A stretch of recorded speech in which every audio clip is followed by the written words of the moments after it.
So in case you guys are wondering, yes, I have heard about the backstage drama. Do I care about the drama? No. Is it going to possibly affect my rating? No. Now with that all out of the way, the review.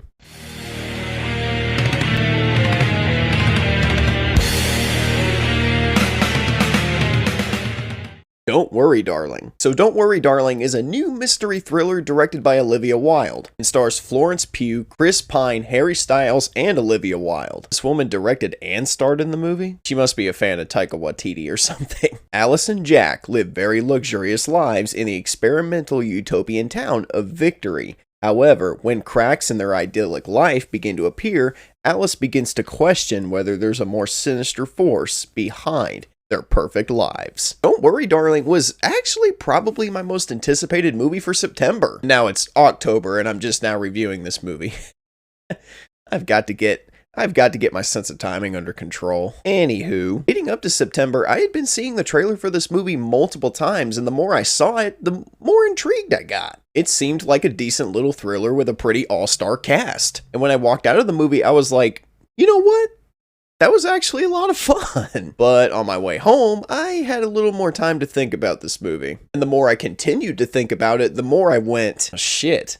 Well, maybe it really isn't that great. What I'm saying is Don't Worry, Darling has a lot of problems. But it's one of those movies where I feel like even though things are not completely perfect, you can still find some kind of enjoyment in it. It has the right ingredients for a great movie, but just not the right spices. Script and execution is ultimately where I feel like this movie falls short. But before I get too deep into that, let's talk about the things I did like. I thought the cast of this movie was great. Florence Pugh does a really good job as the character Alice. She's pretty and charming and really pulls you in with her performance. She's just a great dynamic actress that's able to convey so many emotions at once. When she dials it up to 100, it is insane. Harry Styles is fine, I guess. He literally has 2 notes, and that's look like I'm about to cry and be constantly confused. He actually has a pretty significant role in the plot that I really don't want to spoil. Now, Chris Pine, on the other hand, is awesome. Like seriously, I needed more Chris Pine in this movie because he's just so good. But they use him so sparingly in this movie that it's almost criminal. But when he's on screen though, he steals every single scene he's in. But as good as he is, they could have ultimately just cast anybody to play his role. Like I said, just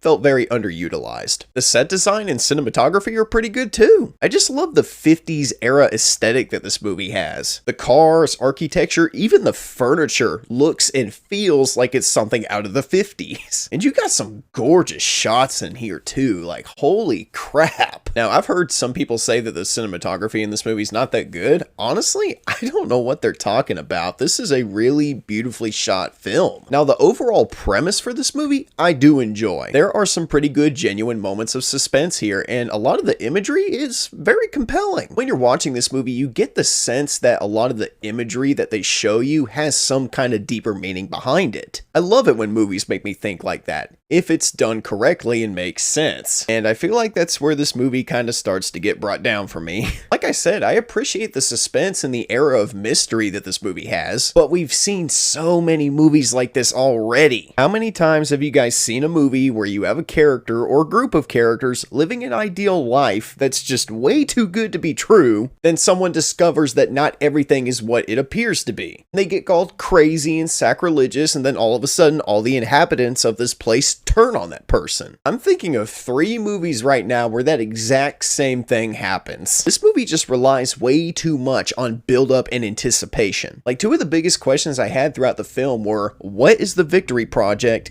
and what is truly happening here? And it all leads to a twist that honestly was kind of cool when they did reveal it, but the more you start to think about the twist itself and the logic behind it, the more you come to realize just how stupid it is. Plus, it just opens up way more questions and plot holes than it does answer any of the questions I had. It just kind of leaves a sour taste in your mouth. Let me tell you something, if all you're relying on is the twist to sell your audience, that's just lazy. Also, let's not develop any of the other 15 characters that are in this movie and possibly flesh out the story a bit. Nah, we're just gonna keep playing this game of Clue and hope the audience is dumb enough to buy into it. A good twist needs to make sense within the confines of the story. This one just doesn't, as cool as the idea may be. In the end, guys, I really wanted to love Don't Worry Darling. Some really good performances with some really good moments of suspense, but ultimately this film is just let down by poor setup and poor execution. You know, I've actually heard some people say, well, maybe they'll make a sequel where they'll answer a lot of that unanswered stuff. That is a horrible idea,